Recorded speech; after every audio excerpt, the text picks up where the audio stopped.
देश में महंगाई बढ़ रही है, बिजली के दाम बढ़ रहे हैं, खाद पानी की कीमतें बढ़ रही हैं, डीजल पेट्रोल के दाम बढ़ रहे हैं, बस दाम नहीं बढ़ रहे हैं तो किसानों की फसलों के। नमस्कार, देख रहे हैं आप न्यूज़ 80 और मैं हूं आपके साथ अंजलि मलिक।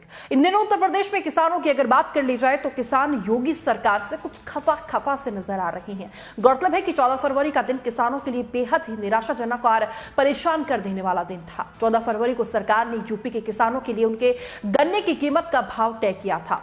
योगी सरकार का यह फैसला किसानों के लिए दोहरी मार जैसा था। एक तो सरकार ने नए सत्र का रेट इतना लेट घोषित किया और दूसरा गन्ने का भाव नहीं बढ़ाया। पहले साल की तरह ही 350 रुपए प्रति क्विंटल का भाव रखा।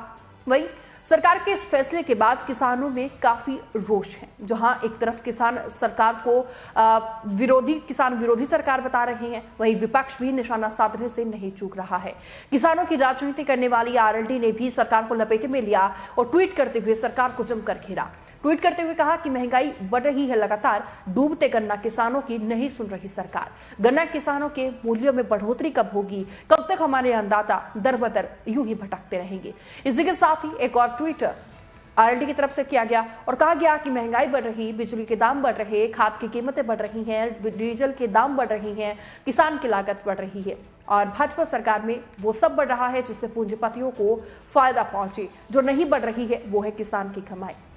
सरकार ने गन्ना मूल्य न बढ़ाकर किसानों के साथ छल करने का काम किया है। वही जिस तरीके से किसानों के गन्ने का भाव सरकार ने लगाया है, उसके बाद गन्ना किसान खुद को ठगा सा महसूस कर रहे हैं, क्योंकि किसानों ने ये मानकर किसान चल रहे थे कि पड़ोसी राज्यों की तरह ही यूपी सरकार भी गन्ने का जो भाव है वो बढ़ा देगी। लेकिन किसानों के सपने को सरकार के इस फैसले ने चूर चूर कर दिया।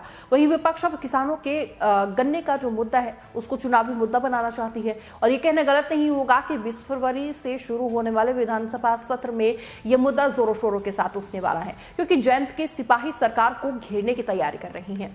और सूत्रों से मिली जानकारी के अनुसार गन्ने का भाव बढ़ाने के लिए आरएलडी किसानों के साथ धरना भी कर सकती है। वहीं अगर बात करें किसानों की, तो आने वाले 24 के चुनाव में किसान सरकार को झटका भी दे सकते हैं, क्योंकि यूपी का विधानसभा चुनाव और उपचुनाव हमने देखा ही है कि किस तरीके से किसानों ने सरकार को आईना दिखाने का काम किया था।